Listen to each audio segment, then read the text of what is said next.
Cracky.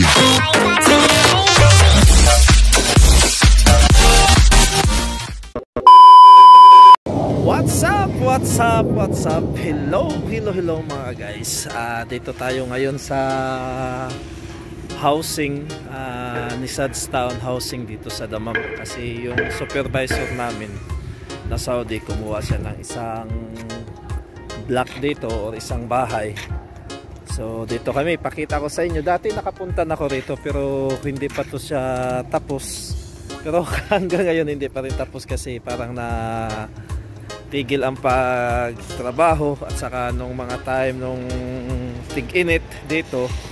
So ang trabaho dito ng mga tao is gabi na lang kasi sobrang init talaga. Bawal na kasi dito magtrabaho pag mga buwan ng July, August, September. July, August talaga bawal magtrabaho dito ng alas 9 kasi sobrang init na yan. So ngayon ang trabaho dati alas 3 na mag-umpisa hanggang gabi. So ngayon natigil ang paggawa nito, ang pagtrabaho. So nung umalis ako, nagbakasyon ako, ang hitsura ng bahay niya ganito na to siya. Hanggang ngayon ganito pa rin. So ipakita ko sa inyo mga guys. So ayun mga guys, yun ang bahay ng supervisor kong Saudi yan. Napansin nyo yan. Pero dati pala wala pang pinturang, wala pang kulay puti ito. Simento pa talaga to siya. Ngayon may kulay puti na siya. Yan. Yan. Mga guys. So ipakita ko sa inyo ang loob din. Dati kasi yung mga wirings niya nakalitaw pa yun. Ngayon naibaon na yung mga pipe, naipasok na yung mga wire sa pipe. Ipakita ko din sa inyo mga guys yung update ng bahay ng aming supervisor. So ayun na mga guys, may mga pipe na siya para sa mga CR yan. Dati wala pa to siya nung pumunta kami rito. Ayun. So ayun, may mga ano na siya, may mga abang na siya ng mga pipe para sa electrical. Ito siya mga guys yan. Ayan, dati wala pa to siya. Ito ngayon may mga abang na siya. Yan, kung mapansin nyo. Yan. Ayun. Yan. Ayun ang mga wire na kano na. Saka alam nyo, at saka dati wala pa tong mga bakod. Yan, ngayon may mga may mga bakod na siya. Yan. Dati wala pa to siya. Dati open pa to rito. Itong kabilang gilid open pa to siya. Saka itong sa likuran, ito yan, likuran to, open pa din yan dati. Saka yung doon nga banda na gilid, open pa to siya. Basta dati wala pa tong mga bakod. Ngayon may mga bakod na siya. Saka yung katabing bahay, yung bahay na yan mga guys, yan. Dati wala pa din yan. At saka yung sa kabilang gilid, yan. Yan na bahay, wala pa din yan. Ito pa lang yan dati. Ngayon mayroon na siya. So ayun mga guys, yan ang ladder. Mga guys, akit tayo dito mga guys. Punta tayo sa rooftop para may pakita ko sa inyo yung mga bahay rito.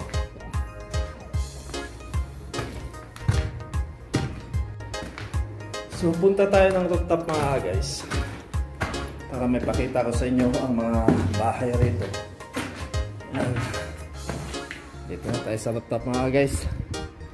Pakita ko sa inyo ang palibot dito na puro bahay mga guys. So ayun mga guys, kung napansin nyo yan, puro bahay to siya mga guys. Nakapalibot yan, puro bahay yan. So alam nyo ba mga guys, yung ni Sads Town dito o ni Sads Housing, sa area lang na ito dito, sa area lang ng bahay na to, ang bahay dito, total bahay dito more or less is 1,664 na bahay sa area lang dito. Yan mga guys.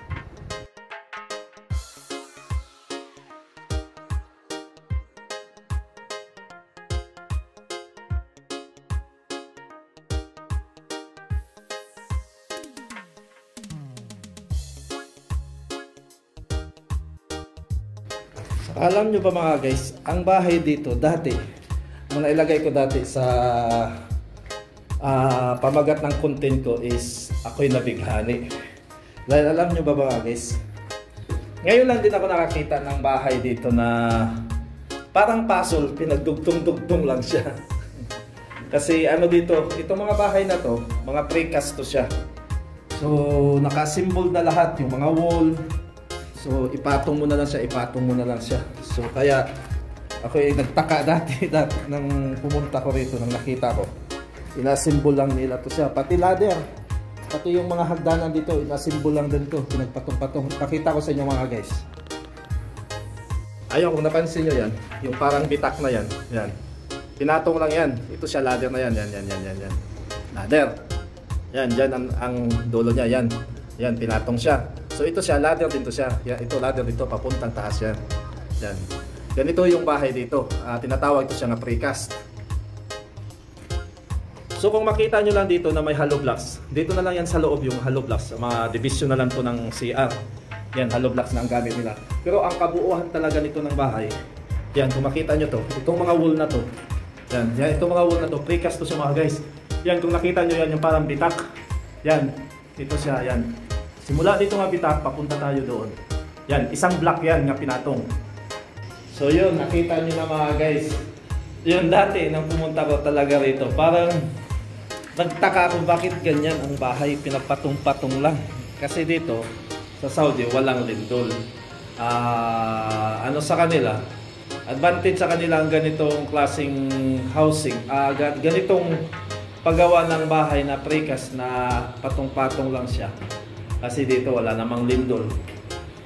So kung may lindol, eh siyempre bagsak ka agad kasi pinagpatong-patong lang siya. Saka mayroon silang pandikit na parang simento, pero sobrang dikit talaga yan mga guys. Kung makita nyo lang, napansin ko yan dati rito, napakadikit talaga.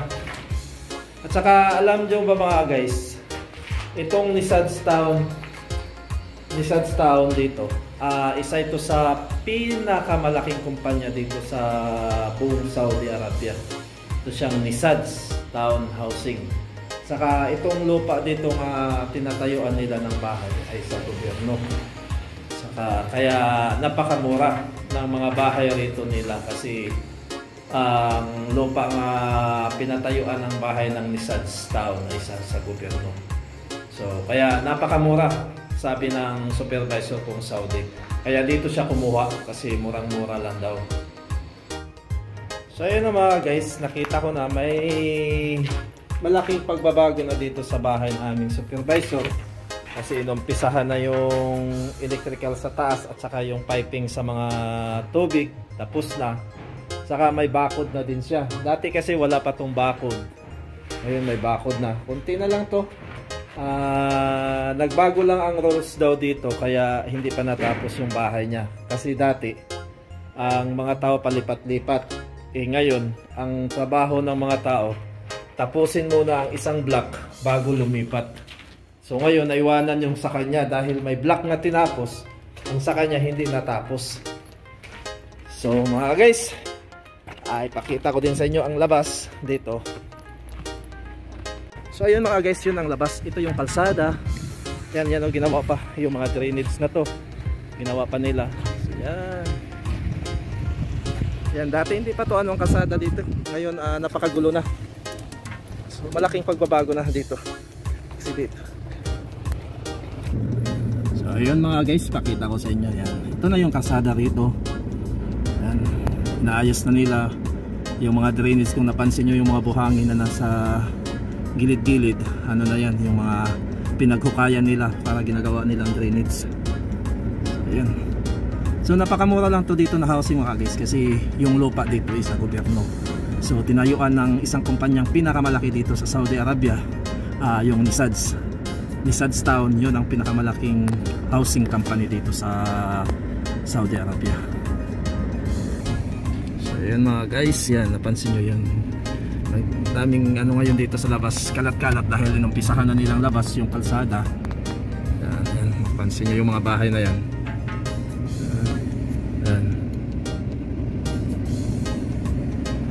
Yan. Kabuuan dito ng mga bahay sa area na to mga guys is 1,664 more or less na mga bahay dito. So Ayan mga guys, palabas na tayo dito sa townhouse na to. Yan. Ito yung kalsada nila mga guys. Yan. Dito na tayo sa loob ng sasakyan. Yan, kung mapansin nyo yan, ang daming housing. Itong mga bakod na to, patayuan pa to rito. Yan, makanting lote pa to siya. So ito mga guys, ito yung Nissan's Town 1 ito. Ang mga bahay dito more or less 700. Saka bahay ang natayo dito.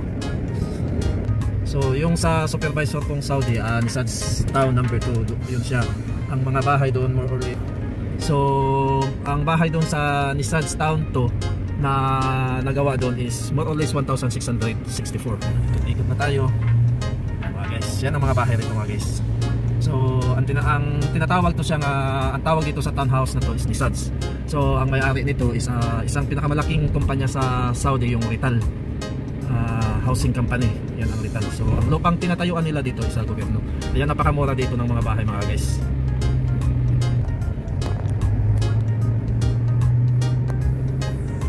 Marami to siyang Nissan's mga guys. May sa Kubar, saka may sa Riyadh dito siya. Pero dito sa Dammam ang pinakamalaki talaga nilang project, pinakamalaking ginagawang mga housing. Yan, kung mapansin nyo mga guys, yan ang daming mga housing dito. Pero dito na palabas kami. Ayun, kung napansin niyo, madan, dito na kasi kami sa labas, yan, mga housing to siya. Pero iba na naman to siyang company. Hindi na to siya, at saka hindi na to siya sakop ng Nissan's housing. Iba na naman to siya rito. Yan, ito na yung kalsada rito mga guys. Papasok tayo dito sa mga housing. Siya, hindi pa maayos ang kalsada rito kasi nag-develop pa ang ano dito. Dino-develop ang ilang area, kaya hindi pa siya masyado maganda ang kalsada rito. Pero pag matapos na to mga guys, maganda na din dito ang kalsada. Yan, napansin nyo yan, yung tubo na yan, mga drainage yan mga guys. Yan. Yan, drainage yan mga guys. Yan, dino-develop na nila yan, hinukay na nila yan. Saka dito na tayo sa palabas na tayo ng highway mga guys. Nakita na ninyo, marami ng sasakyan na dumadaan kasi dito na palabas na tayo ng highway. So ayun mga guys, dito naman nagtatapos ang vlog natin sa araw na ito. Naipakita ko sa inyo kunting update doon sa mga bahay nga pinuntahan ko dati. Mga 6 months na pala yun. 6 months na ang nakaraan mula pumunta ko doon sa bahay ng aming supervisor. So ngayon lang ako nakabalik. Yun, may update, may ano naman siya, may improvement na naman siya. So mga guys, hanggang dito na lang yung vlog natin sa araw na ito. Once again, Michael Variety Shoes saying goodbye. God bless as always. Much love. I love you all. Oops, nakalimutan na naman natin. Kung hindi pa kayo nakapag-subscribe sa ating channel, huwag kayong makalimot mag-subscribe at saka i-hit ang notification bells para lagi kayong updated sa ating mga videos. And don't forget to like, shares, and comments. Once again, Michael Variety Show saying goodbye. Babus!